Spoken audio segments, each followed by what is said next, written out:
Police वाला अपनी आंखें खोलता है और देखता है कि वो एक कमरे में बंद है जहां 4 लोगों की कटी हुई लाशें पड़ी हैं। पुलिस वाले का हाथ एक खंबे से बंधा हुआ था। पुलिस वाला चीखता है, मुझे बचाओ, कोई मुझे बचाओ। तभी दरवाजा खुलता है और एक आदमी अंदर आता है, कसाई खाने का छुरा लेकर। पुलिस वाला उसे देखता है और कहता है, तुम जो कर रहे हो अरिंदम, वो सही नहीं है। आज नहीं तो कल तुम पकड़े जाओगे और तुम्हें हर एक आंसू का हिसाब देना होगा। मैं ये जानबूझकर नहीं कर रहा, ये मेरी मजबूरी है। मुझे और मेरी पत्नी नीतू को इंसानों का मांस खाना बहुत पसंद है। हमने कई दिनों से इंसान का मांस नहीं खाया है, मगर आज हमारे घर दावत होगी और इसका सारा श्रेय आपको जाता है पुलिस वाले जी। नहीं नहीं नहीं। गुस्ताखपुर के सेक्टर 36 में अनुपम और शीतल दोनों लिव इन में रहते थे। एक दिन दोनों मिलकर घर में बिरयानी बना रहे थे। बिरयानी तो हम बना रहे हैं शीतल, मगर बिना रायते के मजा नहीं आएगा। जाओ दुकान से रायता लेकर आ जाओ। नहीं, मैं नहीं लेकर जाऊंगी। इतनी रात हो चुकी है, पहले बताना नहीं हुआ? ठीक है, रात का बहाना करके तुम बच गई, मगर कल सुबह दूध और नाश्ता लेने तुम्हें ही जाना होगा। तुम बिरयानी पर ध्यान दो, मैं रायते के लिए खीरा और दही लेकर आता हूँ। अनुपम रायते का सामान लेने के लिए दुकान की ओर जाता है। सेक्टर 36 की दीवारों पर कई लापता लोगों की तस्वीरें लगी हुई थीं। जब अनुपम दुकान जा रहा था, तब उसे एक लड़की की आवाज आती है। एक्सक्यूज मी, भाई सुनो ना, मेरे हाथों में भारी सामान है, क्या आप मेरी थोड़ी मदद कर देंगे? मेरा घर यहीं पास में है। जी बिल्कुल, लाइए मैं उठा लेता हूँ। वो लड़की अनुपम को एक पुरानी बिल्डिंग के पास ले जाती है। काफी देर हो गई है ना? हाँ, बस आ ही गया। मेरा घर और बस 5 मिनट ही दूर है। बहन जी, बुरा मत मानिएगा, पर ये गठरी बहुत भारी है और इसमें से बहुत गंदी बदबू आ रही है। पीछे से एक लड़का अनुपम के सिर पर रॉड मारता है और अनुपम वहीं गिर जाता है। इंसान के सड़े गले मांस से बदबू तो आएगी ही ना। जिस गठरी को तू लेकर आया है, उसमें इंसान के दिमाग पड़े हुए हैं। अरे तुमने तो कमाल कर दिया, एक तीर से 2 निशाने। दिमाग के साथ इंसान भी ले आई। आज तो दावत होगी। अनुपम के सिर से खून बह रहा था। मुझे छोड़ दो, मेरी गर्लफ्रेंड मेरा इंतजार कर रही है। अरिंदम और नीतू कसाई खाने के बड़े छुरे निकालते हैं और अनुपम को काटने लगते हैं। जहां वो अनुपम को काट रहे थे, वो सेक्टर 36 का वही इलाका था जहां कोई आता जाता नहीं था। अनुपम की चीख सुनकर किसी आम इंसान के रोंगटे खड़े हो जाते। दूसरी ओर शीतल अनुपम का इंतजार कर रही थी। 1 घंटा बीत गया, 2 घंटे बीत गए। उसने अनुपम को कई बार कॉल किया, मगर अनुपम ने एक भी कॉल नहीं उठाया। शीतल अनुपम की तस्वीर लेती है और सेक्टर 36 में बनी पुलिस चौकी में जाती है। उस रात चौकी में इंस्पेक्टर शकुंतला की शिफ्ट लगी हुई थी। मैडम, मुझे एक मिसिंग रिपोर्ट लिखवानी है। कैसी मिसिंग रिपोर्ट? किसकी मिसिंग रिपोर्ट? शीतल अनुपम की फोटो शकुंतला को दिखाती है। मैडम, इनकी मिसिंग रिपोर्ट लिखवानी है। ये कल रात को दुकान के लिए नीचे गए थे और वापस नहीं आए। अच्छा, कौन लगता है ये तेरा? ये मेरे प्रेमी हैं। प्रेमी मतलब बॉयफ्रेंड है ना? तो तुम लोग कहाँ रहते हो? हम लोग साथ में रहते हैं। शादी तुम लोगों ने की नहीं, फिर भी साथ में रहते हो? तो बस सुलझ गया केस, तुझे छोड़कर भाग गया वो। नहीं मैडम, ऐसा नहीं है। हम लोग पिछले 5 सालों से साथ रह रहे हैं, वो ऐसा कभी नहीं करेंगे। ठीक है, फोटो दे दीजिए और जाइए, कुछ पता चलेगा तो बताते हैं। तभी पुलिस ऑफिसर राहुल वहां आता है। क्या हो गया शकुंतला मैडम, कोई परेशानी? ये देख, एक नया गुमशुदा का केस आया है। शीतल नाराज होकर घर की ओर जाने लगती है। तभी एक बच्चा उसके पास आता है। आंटी, मेरी बॉल गटर में गिर गई है, उसे बाहर निकाल दीजिए ना। बेटा, किसी और से कह दो निकालने के लिए प्लीज। आंटी प्लीज निकाल दीजिए ना। ठीक है बेटा। शीतल बच्चे की बॉल को गटर से निकालने के लिए गटर में हाथ डालती है, मगर उसे वहां पर एक थैली नजर आती है। वो उस थैली को बाहर निकालती है और देखती है कि उसमें किसी आदमी का कटा हुआ हाथ था। शीतल तुरंत पुलिस को फोन लगाती है और शकुंतला और राहुल वहां जाते हैं।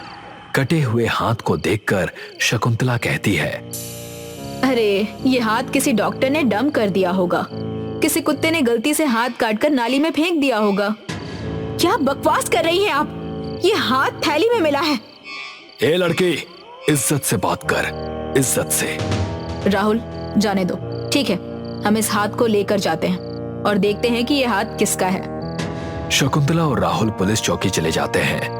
तभी राहुल को एक गुमनाम कॉल आता है। राहुल फोन उठाता है। राहुल जी, सेक्टर 36 की पुरानी बिल्डिंग के पास से काफी गंदी बदबू आ रही है। कई बच्चे बीमार भी पड़ गए हैं, सांस लेना मुश्किल हो गया है। एक बार आप आकर देख लीजिए ना। अब हम पुलिस वाले बदबू कहां से आ रही है ये ढूंढे। और कोई काम नहीं है क्या पुलिस वालों के पास? एक बार जांच कर लीजिए ना, क्या पता कुछ अच्छा मिल जाए। जैसे कि लोगों के लापता होने का कारण आपको मिल जाए। आप अकेले जाइए और किसी को बताइएगा मत। क्या? Hello hello. कॉल कट जाता है। क्या हुआ? कुछ नहीं, मैं जरा उस पुरानी बिल्डिंग के पास पेट्रोलिंग करके आता हूं। राहुल उस पुरानी बिल्डिंग के पास पहुंचता है और उसे तेज बदबू आनी शुरू हो जाती है। वो एक इमारत के अंदर जाता है और देखता है कि वहां एक बड़ी सी गठरी रखी हुई है। ये क्या है? शायद बदबू इसी में से आ रही है। राहुल गठरी खोलता है और देखता है कि उसमें कई लोगों के शरीर के अंग पड़े हुए हैं। ये दृश्य देखकर राहुल की आत्मा कांप उठती है। सही कहा था आपने, बदबू इसी गठरी में से आ रही थी। जैसे ही राहुल पीछे मुड़ता है, अरिंदम उसके सिर पर रॉड मार देता है। आज तो मजा ही आ जाएगा। मेरी पत्नी घर में खाने की तैयारी कर रही है। मैंने उससे वादा किया है कि आज किसी बड़े व्यक्ति का मांस ला कर दूंगा। अरिंदम उस पुलिस वाले को बांधकर एक कमरे में ले जाता है और उसे मार देता है। अगले दिन जब पुलिस चौकी में राहुल देर तक नहीं आता है, तो शकुंतला एक अन्य पुलिस अधिकारी से कहती है, ये राहुल कहाँ है? छुट्टी पर है क्या? फोन भी नहीं लग रहा है। मुझे कुछ बताया भी नहीं उसने। जी, मुझे भी उन्होंने कुछ नहीं बताया। आखिरी बार वो कल गए थे आपसे पूछकर, तब से अब तक गायब हैं वो। अच्छा ठीक है, मैं देखती हूँ। शकुंतला रात तक इंतजार करती है, मगर उसका कोई कॉल नहीं आता है और ना ही वो फोन उठा रहा था। वो दूसरे पुलिस अधिकारी से कहती है, ये अजीब है, आज से पहले ऐसा कभी नहीं हुआ कि राहुल ने मेरा फोन ना उठाया हो। कुछ तो गड़बड़ है। आखिरी बार वो टूटी फूटी बिल्डिंग के पास पेट्रोलिंग करने गया था। चलो देखते हैं वहां जाकर। शकुंतला और पुलिस अधिकारी उस पुरानी बिल्डिंग में जाते हैं। वहां पहुंचते ही उन्हें तेज बदबू आने लगती है।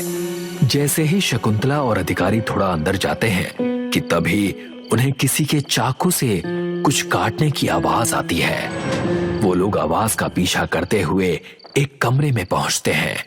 नीतू राहुल के शरीर को काट रही थी। शकुंतला और अधिकारी ये दृश्य देखकर कांप जाते हैं। नीतू पीछे मुड़ती है और पुलिस वालों को देखकर डर जाती है। तुम सबकी तो मैं। शकुंतला नीतू के सिर पर 3 गोलियां मारती है। नीतू की वहीं मौत हो जाती है। अधिकारी, इसके पति को पकड़ो, सबको लेकर चौकी पहुंचो और राहुल के शव को भी ले चलो। जितना शव बचा है हम उतने को ही श्रद्धांजलि देंगे। सुबह होते ही पुलिस वाले अरिंदम को पकड़कर शकुंतला के सामने लाकर बिठा देते हैं। काफी देर तक शकुंतला उसे देखती रहती है। क्या हुआ? मुझे क्यों पकड़ा है? टूटी फूटी बिल्डिंग में कई सारी लाशें मिली हैं। सच सच बता, किसने किया ये सब? किसने किया मतलब? मैंने किया, और कौन करेगा? क्यों क्यों मारा इतने लोगों को? बताऊंगा ना, पर आप मेरी बातों पर विश्वास नहीं करेंगी। फिर भी मैं बता देता हूँ, ये सब मैंने अपनी पत्नी और मेरी भूख मिटाने के लिए किया। हम उन्हें काट कर खाते हैं, और क्या। इस तरह कितने लोगों को मारा है? बहुतों को मारा है। पहले तो एक छोटा किस्सा बताता हूँ कि कैसे मैंने शुरुआत की। देखिए, मैं नीतू के प्यार में पड़ गया था, मगर उसकी छोटी बहन हमेशा मेरे बारे में अपने घर पर बता देती थी। तो एक दिन नीतू और मुझे उसकी बहन एक कमरे में बिना कपड़ों के देख लेती है। नीतू अपनी ही बहन को पकड़ती है और गला घोंटकर मार देती है। हमें कुछ समझ में नहीं आ रहा था, तो हमने उसकी बहन को पकाकर खा लिया। तब से लेकर आज तक इंसान के मांस का स्वाद हमारी जुबान पर है, मगर इसमें मेरी पत्नी नीतू का कोई हाथ नहीं है। उठ, चल, कुछ दिखाना है। शकुंतला उसे उसी पुरानी बिल्डिंग में लेकर जाती है और उसी कमरे के पास। यही कमरा है ना जहाँ लोगों को काटता है? हाँ। जा अंदर। अरिंदम कमरे में जाता है और नीतू को मरा हुआ पाता है। नीतू? नहीं, नीतू! तुम लोगों की तो। शकुंतला तुरंत पिस्तौल से अरिंदम के सिर पर गोली मार देती है। सेक्टर 36 से सभी शव बरामद किए जाते हैं, जिसमें से एक सिर अनुपम का भी था। हम भूत प्रेत से इतना डरते हैं, जबकि वास्तव में इंसान से बड़ा राक्षस इस दुनिया में कोई नहीं है। एक रात की बात है। जगदीश टैक्सी चला रहा था। उसे किसी सवारी की तलाश थी। काफी समय से कोई ग्राहक उसकी टैक्सी में बैठा ही नहीं था। वो एक शमशान के पास गाड़ी लगाकर खड़ा हो गया। आज कोई ग्राहक मिल ही नहीं रहा है। ऐसा चलता रहा तो मेरा घर कैसे चलेगा? बच्चों की फीस कैसे जाएगी? और बस तभी शमशान का गेट खुलने की आवाज आई और फिर जगदीश की गाड़ी का दरवाजा खोलकर कोई अंदर बैठ गया। जगदीश देखने के लिए घूम ही रहा था कि उसे कोई आवाज सुनाई दी। जगदीश, पीछे घूमना मत, मुझे देखने की कोशिश भी मत करना। तुम्हें तुम्हारे बच्चों की स्कूल फीस चाहिए ना, वो मैं तुम्हें दे दूंगी। मुझे सेक्टर 7 ले चलो। उस औरत की आवाज डरावनी थी। जगदीश घबरा गया। उसे लगने लगा कि वो आवाज किसी औरत की नहीं थी। वो चुपचाप गाड़ी में बैठ गया और गाड़ी चलाने लगा। जगदीश के डर के मारे पसीने छूट रहे थे। वो चुपचाप गाड़ी चलाता रहा। वो सेक्टर 7 के पास पहुंचा और उसने गाड़ी रोक दी। दरवाजा खुलने की आवाज सुनकर उसकी धड़कनें तेज हो गई। डर के मारे वो थड़थड़ाने लगा। जगदीश, पीछे मत मुड़ना, मैंने पैसे रख दिए हैं। टैक्सी का दरवाजा बंद होते ही जगदीश ने एक्सीलेटर दबाया और रफ्तार से गाड़ी चलाने लगा। काफी दूर आकर उसने अपनी गाड़ी रोक दी और लंबी सांस भरने लगा। जब उसने बैक सीट पर देखा तो वहां नोटों की गड्डी थी। वो कौन थी? कोई इंसान थी या भूत? जगदीश असमंजस में था कि उसकी गाड़ी में कौन सवार हुआ था। अगली शाम पैसों के लालच में जगदीश वापस उसी शमशान के बाहर पहुंचा। पिछली रात की तरह आज भी शमशान के गेट खुलने की आवाज आई और जगदीश की टैक्सी का दरवाजा भी खुला। जगदीश, मुझे पता था कि तुम वापस आओगे। आखिर इंसान है ही ऐसा। पैसे किसे नहीं चाहिए। मुझे सेक्टर नंबर 7 ले चलो। जी। आज जगदीश को पिछली रात जैसा डर नहीं था, क्योंकि उसके दिमाग में ढेर सारे पैसों का लालच था। वो अच्छे से गाड़ी चला रहा था। उसने गाड़ी सेक्टर नंबर 7 में लगा दी। जगदीश, पीछे मत मुड़ना, मैंने पैसे रख दिए हैं। पिछली रात की तरह वो सवारी उतर गई और जगदीश गाड़ी लेकर निकल गया। बैक सीट पर जगदीश को फिर से पैसों की कड्डी मिली, जो देखकर जगदीश बहुत खुश हुआ। फिर ये रोज का सिलसिला बन गया। जगदीश दिन भर सोया करता, रात होते ही गाड़ी निकालता और शमशान के गेट के पास पहुंच जाता। जगदीश उस सवारी को सेक्टर नंबर 7 छोड़ा करता था और रोज उसे एक नोटों की गड्डी मिलती थी। कुछ दिनों बाद जगदीश के मन में उस सवारी के बारे में जानने की इच्छा जागी। उसने उस सवारी को पूछ लिया। बहन, बुरा नहीं मानोगी तो मैं एक सवाल पूछूं? मेरे बारे में जानना है ना तुझे, कि मैं कौन हूँ और रोज शमशान से सेक्टर नंबर 7 क्यों जाती हूँ? हाँ बहन। ठीक है, सब बताती हूँ। मेरा नाम चंद्रिका था। मैं अपने पति के साथ सेक्टर नंबर 7 के एक फ्लैट में रहती थी। हम दोनों बहुत खुश थे क्योंकि मैं गर्भवती थी। पर अचानक एक शाम जब मैं हॉस्पिटल से घर आई तो मैंने देखा कि मेरा पति मेरे ही बेडरूम में किसी औरत के साथ था। मैं बौखला गई। गुस्से में मुझे समझ नहीं आया कि मैं क्या करूं और मैं घर से बाहर निकल गई। मैं गुस्से में चलते हुए रोड पर आ गई और मेरा ध्यान नहीं रहा और एक ट्रक ने मुझे उड़ा दिया। डॉक्टर ने ऑपरेशन किया और मेरे बच्चे को बचा लिया, पर मैं नहीं बच सकी। अपने बच्चे की शक्ल देखकर मैं मर गई। उस दिन से रोज अपने बच्चे को देखने के लिए मैं सेक्टर नंबर 7 जाती हूँ। बाप रे, आपको मुक्ति नहीं मिली? क्योंकि मेरी जान अभी भी मेरे बच्चे में अटकी हुई है। मैं रोज उसे मिलने जाती रहूंगी। ठीक है। जगदीश को अपने सवालों का जवाब मिल गया और वो लोग सेक्टर नंबर 7 भी पहुंच गए। सवारी टैक्सी से उतर गई और जगदीश को अपने पैसे मिल गए।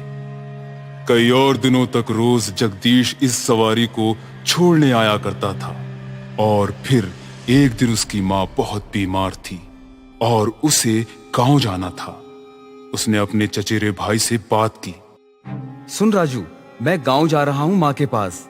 तुझे रोज शाम को 7 बजे शमशान के गेट पर पहुंचना है और उस सवारी को सेक्टर 7 तक पहुंचाना है। और याद रखना, पीछे मुड़ के मत देखना और जो भी वो पैसे सीट पे रखे उसे उठा लेना। ठीक है भैया।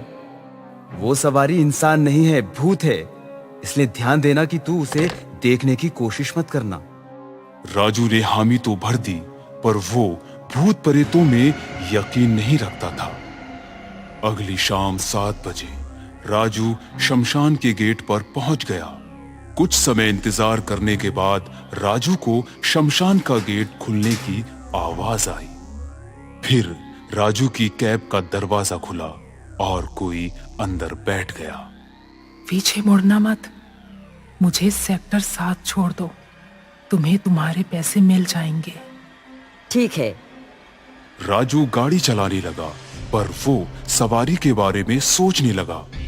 मुझे नहीं लगता कि ये कोई भूत होगी। लगता है इस डरावनी आवाज के पीछे कोई बहुत खूबसूरत हसीना है। शायद आवाज बदलकर मुझे डराने की कोशिश कर रही है। और क्या, भला आजकल डायन चुड़ैल। पीछे मुड़ना मत। नहीं नहीं, मैं नहीं मुड़ूंगा। राजू सोच में पड़ गया कि आखिर उसके मन की बात उस सवारी को कैसे पता चल गई। राजू गाड़ी चलाता रहा। राजू ने सोचा, सवारी देखने के लिए पीछे घूमने की क्या जरूरत है। उसने रियर व्यू मिरर को घुमाया और पीछे बैठी हुई सवारी देखी। वो बहुत ही बदसूरत भूतनी थी। बचाओ बचाओ बचाओ बचाओ! मैंने कहा था मुझे देखना मत। मुझे छोड़ दो मुझे, बचाओ! भूतनी ने राजू की सीट में से अपना हाथ आर पार कर लिया और उसके शरीर से उसका दिल निकाल लिया। जब कोई चेतावनी दे तो उसे सुन लेना चाहिए। राजू को मारकर भूतनी सेक्टर नंबर 7 की ओर बढ़ गई।